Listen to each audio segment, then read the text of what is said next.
আশা করি আমরা সবাই ভালো আছি।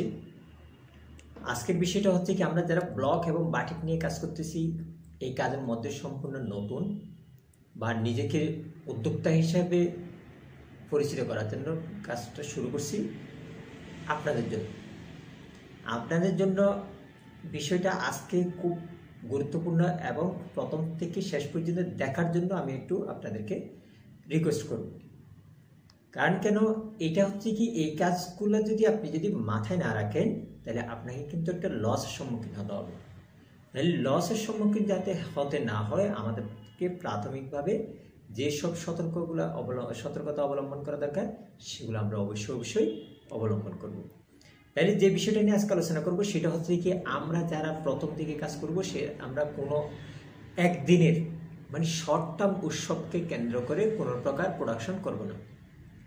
আমি শর্ট টার্ম উৎসবকে কেন্দ্র করে যেটা বোঝাচ্ছি সেটা হচ্ছে কি, আমরা কিছু উৎসব পাবো যেগুলো একদিনের, যেমন পয়লা বৈশাখ, 21 ফেব্রুয়ারি, 26 মার্চ, এই জাতীয় আমাদের কিন্তু অনেক ধরনের একদিনের উৎসব চালু আছে। তাহলে আমরা এগুলাকে টার্গেট করে হুট করে আমরা কি করবো না, প্রোডাকশন করবো না। কারণ আপনি হতে পারে 21 ফেব্রুয়ারি উপলক্ষে আমি একটা টি শার্ট প্রোডাকশন করি অথবা একটা ফটো প্রোডাকশন করি। প্রাথমিক অবস্থায় এই ভুলটা কখনো করবেন না। কেন করবেন না এটাও বলতেছি। ধরে নিলাম আপনি 200 পিস প্রোডাকশন করলেন, টি শার্ট হোক বা ফটো হোক প্রোডাকশন করলেন। এখন কোনো কারণে আপনি কি করতে পারেন না, এগুলো পুরোটা সেল করতে পারেন না। কারণ কেন, এই যে 21 ফেব্রুয়ারির আমেজটা হচ্ছে কি, আগের দিন ওই দিন 2 দিন আমেজ থাকে বেশিরভাগ। তাহলে এই 2 দিনের মধ্যে যদি আপনি 200 পিস সেল করতে না পারেন, তাহলে আপনাকে কি করতে হবে, আগামী 1 বছর পর্যন্ত রেখে দিতে হবে। এখন হ্যাঁ, রেখে দিলাম, তাহলে এখন আগামী 1 বছর গিয়ে যে আপনার এই ডিজাইনটা চলবে সেটার নিশ্চয়তা কতটুকু। এখন আবার এরকমও তো হতে পারে যে আপনি 1 বছর পর্যন্ত এই ডিজাইন এই কাপড়গুলো রেখে দিলে হতে পারে না, অবশ্যই হবে যে আপনার কালারটা এক ধরনের একটু ফেড হয়ে যাবে।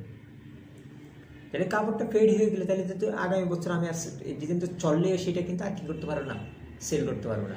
তার চেয়ে বড় কথা হচ্ছে কি, আমরা যখন প্রাথমিকভাবে কাজটা শুরু করি না, তখন আমাদের বিনিয়োগ কিন্তু খুব বেশি পরিমাণ থাকে না। তাহলে এখন এমনও হতে পারে আমার যে টোটাল বিনিয়োগটা ছিল সেটা দিয়ে আমি 200 পিস প্রোডাকশন করছি, এখন সেখান থেকে 50% সেল হলো বা 40% সেল হলো, সেই যে সেলটা হয়েছে সেটা দিয়ে তো আমার কিছুই হয় না, আমার বেশিরভাগ তো বিনিয়োগ তো ওখানে আটকে আছে। তাহলে 1 বছর পর্যন্ত আটকে থাকবে। তাহলে এরকম যদি আটকায় থাকে তাহলে আপনার বিজনেস বা উদ্যোক্তা হওয়ার স্বপ্নটা প্রথম দিকেই বাধাগ্রস্ত হয়ে যাবে। এমনও হতে পারে আপনি কাজটার প্রতি আগ্রহ হারায় ফেলবেন এবং এই কাজ থেকে বিদায়ও নিতে পারেন। সুতরাং আমাদেরকে এই জিনিসটা মাথায় রাখতে হবে যে শর্ট টার্ম কোনো উৎসবকে বা একদিনের উৎসবকে টার্গেট করে আমরা কোনো প্রকার প্রোডাকশন করব না। হ্যাঁ, এরপরও যদি আপনার থেকে যদি ভালো লাগে, আপনার যুক্তি যদি মন চায় দিকে হ্যাঁ করি, সেল করতে পারবো। হ্যাঁ, এখানে আবার আরেকটা কথা আছে, হ্যাঁ কেউ যদি আপনাকে অর্ডার দেয় সেক্ষেত্রে করে ফেলবেন, কোনো সমস্যা নেই। কিন্তু আপনি ব্যক্তি উদ্যোগে হঠাৎ করে ওই কাজটা করার জন্য চেষ্টা করবেন না। আশা করি আমরা সবাই বুঝতে পারছি। এরপরে যদি কোনো সমস্যা থাকে বা এই বিষয়ে যদি কোনো কিছু জানার থাকে, ব্লক বাটিক বা হ্যান্ড পেন্ট সম্পর্কে, আপনার সরাসরি আমাদের পেজে বা আমার আইডিতে যোগাযোগ করবেন, আমরা আপনাদের সমাধান দেওয়ার চেষ্টা করব। আল্লাহ হাফেজ, আসসালামু আলাইকুম।